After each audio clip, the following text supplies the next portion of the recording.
సాయి శివాని భక్తి పాటలు. సాయి శివాని భక్తి పాటలు.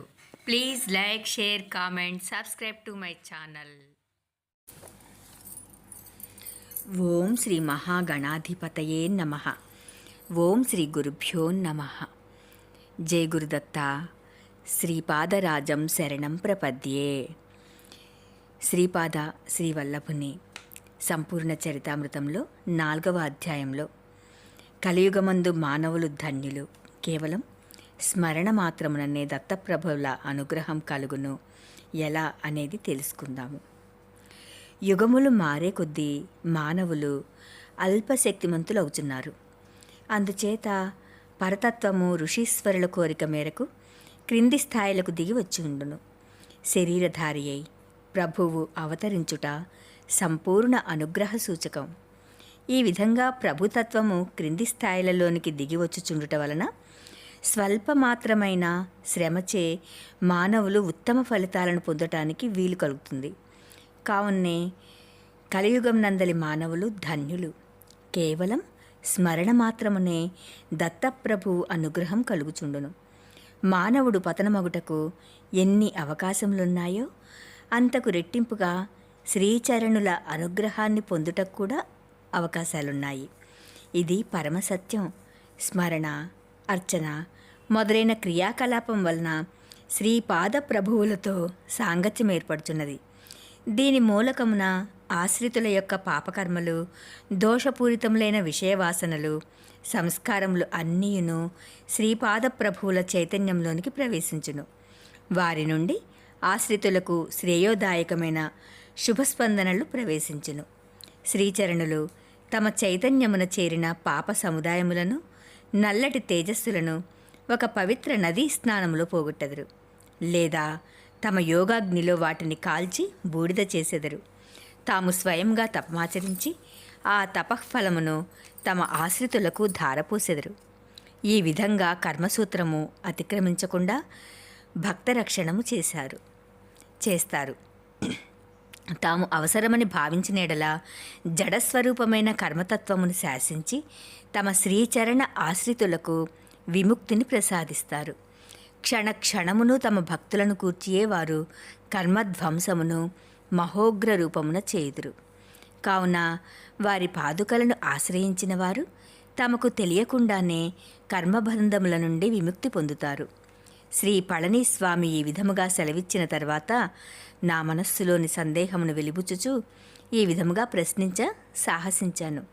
స్వామి, ఏలిన నాటి శని వంటివి పట్టినప్పుడు శంకరునికైనను ఆ బాధ తప్పదని వింటిని.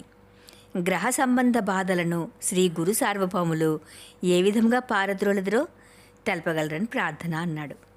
నాయనా శంకరా, ఖగోళమునందలి గ్రహములు జీవుల ఎడ మిత్రత్వ శత్రుత్వములను కలిగి ఉండవు. మానవుడు జన్మించినప్పుడు వాని ప్రారబ్ధ కర్మకు అనుగుణంగా గ్రహస్ఫుటముతో జనించి ఆయా గ్రహచారమును అనుసరించి శుభాశుభ ఫలితాలను పొందుచుంటారు. గ్రహముల నుండి వెలువడు సూక్ష్మ కిరణములు అశుభమును కలిగించునవి అయినప్పుడు వాటి దోష నివారణకు మంత్ర, తంత్ర, యంత్రముల వలన ఫలితము కనిపించినప్పుడు జప, తప, హోమములను ఆశ్రయించవలను. వాటి వలన కూడా ఉపశమనము కలుగనప్పుడు శ్రీ గురుపాదుకలే శరణ్యం. శ్రీచరణులు సర్వశక్తి సంపన్నులు. శక్తులలో మంచివి చెడ్డవి కూడా ఉండును.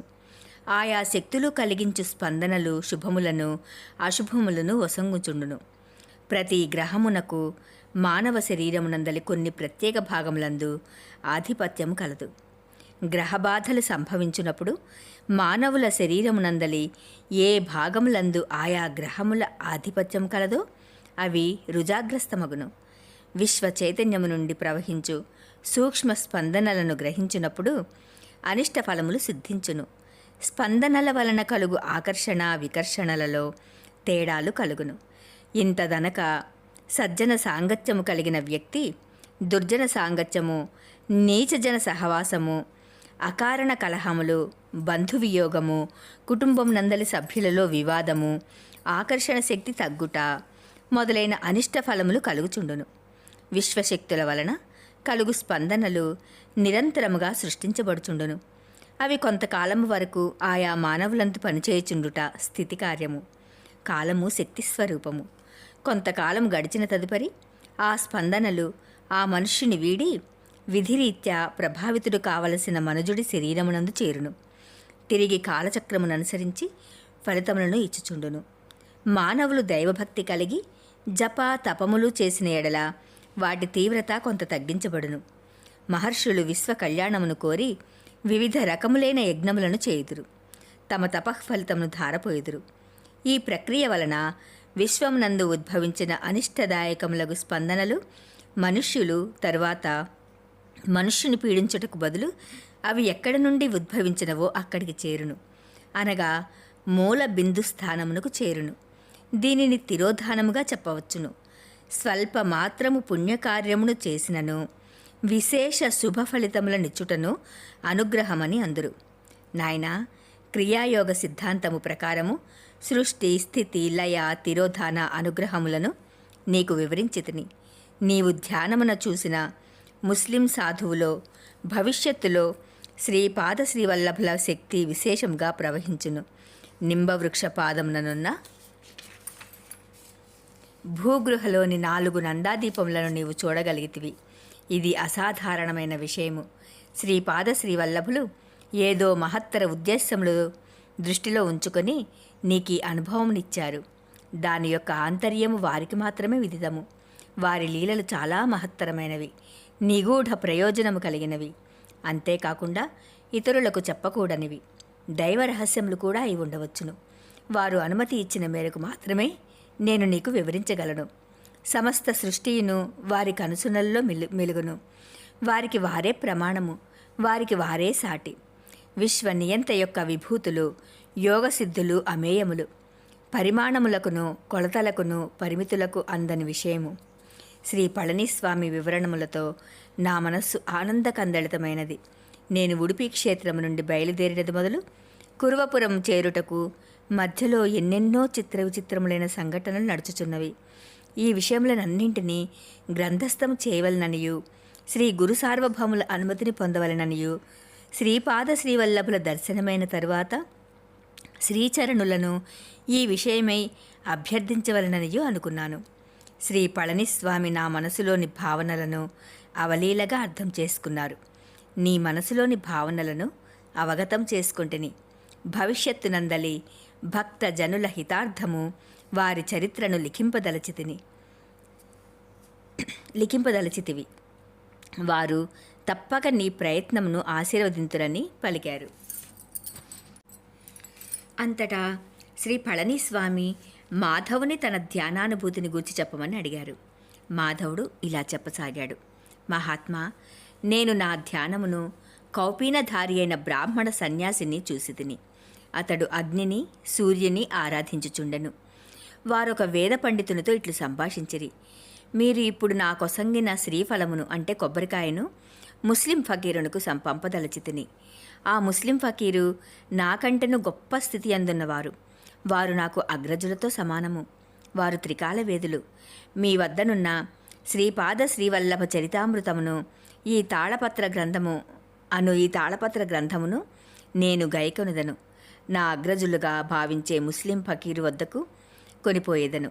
వారి ఆశీర్వచనములను పొందెదను. ఇందులో చెప్పబడిన అంశములు యథార్థములా, కొంత స్వకపోల కల్పితములా, ఎంతవరకు సత్యము ఎంతవరకు అసత్యము అనేది నిర్ణయించుకుందాము. నిర్ణయించిన తర్వాత వీటిపై విశ్లేషణాత్మకంగా గ్రంథమును వ్రాయదునని పలికెను. అంతటా ఆ వేద పండితుడు, అయ్యా, మీరు నేనిచ్చు శ్రీఫలమును ఆ ముస్లిం ఫకీరునకు చేర్చలేరు. మీ ప్రయాస వృధా ప్రయాస కాక తప్పదు. చరితామృతము లిఖించబడినది. శ్రీవల్లభుని సంకల్పము వలన జరిగినది. శ్రీపాద శ్రీవల్లభ చరితామృతము అను ఈ గ్రంథమును దేవతలు ఋషులు మహాపురుషులు సైతము మహాపవిత్రంగా భావించెదరు. శ్రీపాదుని ఆజ్ఞానుసారం మాత్రమే ఈ గ్రంథం లిఖించబడినది. దీనిలోని ఏ ఒక్క అక్షరమును మార్చడి స్వతంత్రత ఎవ్వరికీ లేదు. అనేక తరముల నుండి ఇది మా వద్ద ఉంటున్నది. శిథిలమైన ప్రతిని గంగార్పణం చేయవలనని శ్రీపాదుల ఆజ్ఞ. తరతరముల నుండి దీనిని కాపాడుకొనుచున్నాను. శ్రీపాదుని ఆజ్ఞ కానిదే ఎంత గొప్పవారికైనను ఈ గ్రంథం ఒకటి ఉన్నదన్నది విషయమునే తెలియచేయము. మీరు దీనిలోని కొన్ని భాగములను మార్చవలనని సంకల్పంతో ఉన్నారు. ఈ గ్రంథము మీద చేతులు వేసిన ఎడల శ్రీపాదుని చరణముల స్పర్శ చేసినట్లు అనుభూతి చెందడి వంశము మాది. శ్రీపాదుని కంటెనో గొప్పవారైన ఎడల మీ ఆజ్ఞ మాకు శిరోధార్యమే. మీరు సన్యాస వేషమున ఉన్నారు, మేము గృహస్థులము, మిమ్ము ఎదిరించగలుగు సాహసం చేయజాలము.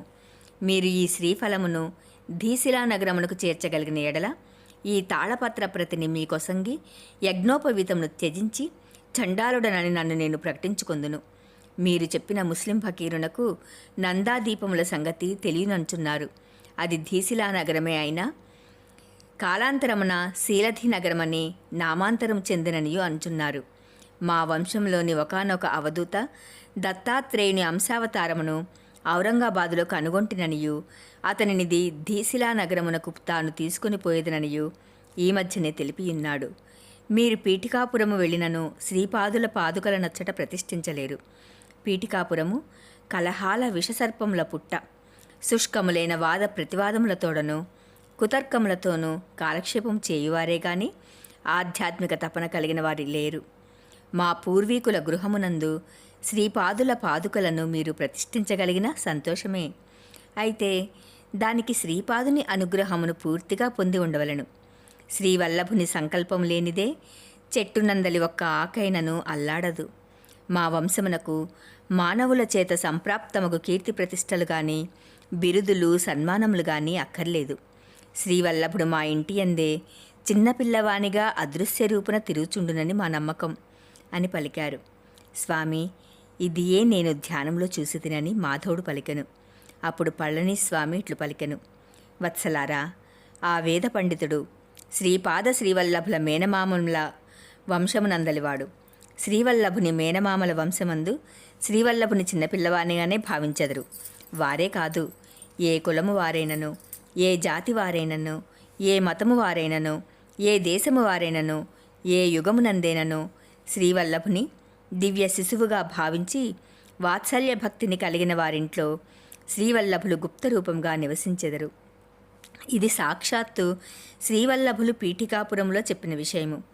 శ్రీచరణుల వారి మేనమామల ఇంట పీఠికాపురములో జన్మించిరి. ఆ కుటుంబము వారు శ్రీవల్లభులు పీఠికాపురము నుండి వెళ్ళిపోయిన కొన్ని సంవత్సరములకు వేరే గ్రామములకు వలసపోయిరి. శ్రీవల్లభుల తల్లిదండ్రులు కూడా పీఠికాపురం వారే. వారి వంశం వారు కూడా అట్లనే వలసపోయిరి. ధీశిలా నగరమునందలి ముస్లిం ఫకీరులో కాలాంతరమున శ్రీపాద శ్రీవల్లభులు సంపూర్ణముగా శక్తిపాతమును చేసిరి. వంగదేశమునందు గదాధరుడని మహాపురుషుడు జన్మించెను.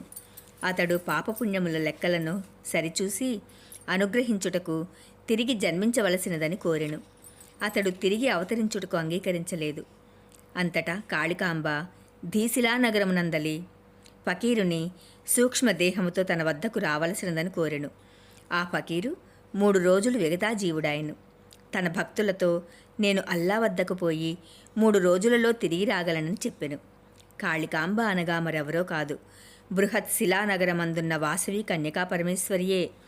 గదాధరుని ఆశ్రితుల పాపపుణ్యముల సరిచూచు భారము ఈ ఫకీరునకు ఇయ్యబడెను. జగజ్జనని తన అంశలను అతనిలో నిక్షిప్తము చేసెను.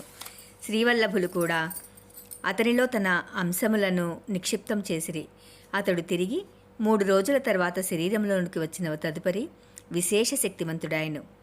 అతడు తను నివసించు మసీదును మాతృభావంతో సేవించెను. దానికి కారణము జగన్మాత అంశ అతనిలో ప్రవేశించుటయే. అందువలన అతడు తన భక్తుల ఎడల మాతృవాత్సల్యమును ప్రదర్శించెను. నాయనా, నేను చెప్పు ఈ సంగతులు అన్నీయూ రాబోయే శతాబ్దములలో జరుగునవి. ధ్యానములో చూడబడిన వేద పండితునికి మిక్కిలి స్నేహపాత్రుడైన వైశ్యుడొకడు కలడు. అతడు కౌపీనధారి అయిన ఆ అవధూతతో, స్వామి, మా ఆతిథ్యంను స్వీకరించవలసినది. మేము ఆర్యవైశ్యులము. జగజ్జనని శ్రీ వాసవి కన్యకాంబిక మా కులముననే జన్మించినది. మీరు స్వయంగా స్వయంపాకమును తీసుకోవలసినదని ప్రార్థించెను. ఆ వేద పండితుడు కూడా ఆ వైశ్య కులోత్తముని ఆతిథ్యమును స్వీకరించమని ప్రార్థించెను. కానీ కర్మఠ బ్రాహ్మణుడైన ఆ యతి తాను భిక్షను స్వీకరించలేనని ఖచ్చితంగా చెప్పెను. ఈ విషయము శ్రీవల్లభుల వారికిని శ్రీ వాసవి మాతకును కూడా కోపం తెప్పించినది. ఆ అవధూత జన్మాహంకారమును తగ్గించవలను అని శిక్ష విధించారు. మాతకును కూడా కోపం తెప్పించినది. అవధూత పీఠికాపురం చేరెను. ఆచార వ్యవహారములకు, బాహ్యములైన పూజా విధానములకు ప్రాముఖ్యతనిచ్చేడి పీఠికాపుర బ్రాహ్మణ్యము ఆ అవధూతకు ఘనస్వాగతము పలికెను. శ్రీపాద శ్రీవల్లభులు మాతామహ గృహము ప్రస్తుతము అన్యాక్రాంతమైనది. ప్రస్తుత గృహ యజమానితో సంప్రదించి శ్రీపాద శ్రీవల్లభులు జన్మించిన ప్రసూతి గృహమునందలి ప్రదేశములో శ్రీపాదుకలను నెలకొల్పుటకు సంకల్పింపబడెను. వెండి పాదుకలు శాస్త్రోక్తంగా ప్రతిష్ఠింపబడెను. అర్ధరాత్రి సమయమందు చోరుడొకడు ఆ ఇంట ప్రవేశించెను. గృహ యజమాని కూడా మేల్కొనియే ఉండెను. చోరుడు పాదుకలు ప్రతిష్ఠించిన గదిలో ప్రవేశించెను. గృహ యజమాని చోరునికి, ఓయి, శ్రీపాద శ్రీవల్లభులు అవతార పురుషులని నమ్మకము నాకెంత మాత్రమును లేదు. ఈ అవధూత స్వామి యందు అసలే నమ్మకం లేదు. నీవు ఈ వెండి పాదుకలను తీసుకుని పొమ్ము. వీటిని అమ్మగా వచ్చిన సొమ్ముతో సగభాగమిమ్మని చెప్పెను. దానికి చోరుడు సరే అనెను. ఆ మరునాడు వెండి పాదుకలు కాన్రావాయెను. అవధూత కింద మనస్కులేరి. రెండవ పర్యాయము వెండి పాదుకలు ప్రతిష్ఠించబడినవి. ఆర్భాటముగా పూజలు జరపబడినవి. ఆనాటి రాత్రి సమయమున అవధూత పాదుకలున్న గదిలోనే ఉండెను. పవిత్రమైన దత్తస్తోత్రములు చేయుచుండెను. అతడు చూచుండగానే ఆ పాదుకలు గాలిలో లేచి అవధూత నెత్తిమీద గట్టిగా కొట్టి అదృశ్యమైపోయెను. కేవలము శ్రీచరణుల శ్రీవాణి వినిపించెను. నా శరీరమునే గుప్తం చేసుకోగలిగిన వాడను ఈ పాదుకలను గుప్తం చేసుకోలేనా? నీవు పంపిన శ్రీఫలము ధీశిలా నగరమునకు చేరిన నా మేనమామ కఠోర శపథము నెరవేరును. అది నాకు ఇష్టం లేదు. నీవు పంపిన శ్రీఫలము మార్గమధ్యమున తినివేయబడినది. అందువలన శ్రీపాద శ్రీవల్లభ చరితామృతము నీకు ఇయ్యబడే యోగము లేదు. నన్ను ఎవరనుకొంటివి? యోగి అయినా భోగి అయినా నాకేమి లెక్క? నేను మాదిగవాడను. చర్మము ఒలిచి చెప్పులు కుట్టుట నా వృత్తి. నీ వంటి ఛాందస అహంకారి చర్మమును ఒలిచి చెప్పులు కుట్టించుకున్నను తప్పులేదు అని గర్జించెను. అవధూత వణికిపోయేను. ఆ మర్నాడు గొప్ప రభస జరిగినది. బ్రహ్మరథము పట్టిన వారందరూ అతడు కుహనా సన్యాసి అని డబ్బు కాంక్షతో వెండి పాదుకలను కాజేసిననియు, అతడే పూజాగదిలో నుండగా వెండి పాదుకలు ఎట్లు అంతర్ధానమగునని నిలదీశారు. అవమానభారముతో ఆ యతి పీఠికాపురం నుండి నిష్క్రమించెను. ఇది భవిష్యత్తులో జరగబోవు సంఘటన అని పళనిస్వామి తెలియచేశారు. పళనిస్వామి ఇట్లా అన్నారు మళ్ళీ, నాయనా, శ్రీపాదుల వారి చరిత్రలో నమ్మశక్యముగాని లీలలుండవచ్చును. వారి చరిత్రను శంకించినను విమర్శించినను బ్రహ్మరాక్షసత్వం కలుగును. చరితామృతమును శంకించుట వలన అవధూత నిజాయితీనే పీఠికాపురవాసులు శంకించినట్లు శ్రీవల్లభుల లీల చేసిరి. మాధవుడిట్లా పలికాడు, స్వామి, నేను సూక్ష్మదేహములో పీఠికాపురమున పోయిన సంగతిని అచ్చట జరిగిన విషయములను చెప్పమందురా అని అడిగను. దానికి శ్రీ పళనిస్వామి అంగీకరించారు. నేను సూక్ష్మదేహంలో పీఠికాపురంలోని ఒకానొక గృహం చేరితిని. ఒకానొక ప్రదేశము నా సమస్త శక్తులను అదృశ్యముగానున్న 2 దివ్యపాదుకలచే ఆకర్షింపబడుట గమనించితిని. ఇంతకంటే విశేషమేమీయునూ లేదని తెలిపెను. శ్రీ పళనిస్వామి ఇట్లా అన్నారు, నాయనా, నీవు దర్శించిన శ్రీవల్లభుల మాతామహాగృహము నీలోని సర్వశక్తులు ఆకర్షింపబడిన స్థలము, అనగా ఆ పాదుకల స్థలము శ్రీవల్లభులు జన్మించిన స్థలము. ఆ పాదుకలకు క్రిందుగానున్న పాతాళమునందు అనేక వందల సంవత్సరముల నుండి తపోనిష్టలో ఉన్న ఋషులు కలరు. నీవు చూసిన శ్రీవల్లభ జన్మస్థానమునందు మాత్రమే పాదుకలు ప్రతిష్ఠింపబడును. పాదుకలు ప్రతిష్ఠింపబడిన కొన్ని సంవత్సరములకు అప్రయత్నంగా శ్రీపాద శ్రీవల్లభ చరితామృతము వెలుగులోనికి వచ్చును. నీవు కూర్చుని ధ్యానము చేసిన స్థలమున శ్రీపాదుల పూర్వ అవతారమైన శ్రీ దత్తమూర్తియు, తదుపరి అవతారమైన శ్రీ నరసింగ సరస్వతి యొక్క మూర్తియు ప్రతిష్ఠింపబడును. ఆ మహాక్షేత్రమను ఒక మహాయోగి దర్శించును. ఆ తరువాత ఆ క్షేత్రంలో విస్తారముగా లీలలు జరుగునని తెలియచేశారు. అనంతరము శ్రీ పళనిస్వామి కొంతసేపు మౌనం వహించారు. మా గుహకు దగ్గరలోనే ఉన్న నవయువకుని శవమును బయటికి తీయమని చెప్పారు. శవము బయటికి తీసిన తరువాత ప్రణవమును ఉచ్చరించసాగిరి. శ్రీపాదరాజం శరణం ప్రపద్యే అను ఘోషతో వ్యాఘ్రేశ్వర శర్మ అరుదించెను. శ్రీ పళనిస్వామి నవయువకుని శవంలో ప్రవేశించిరి.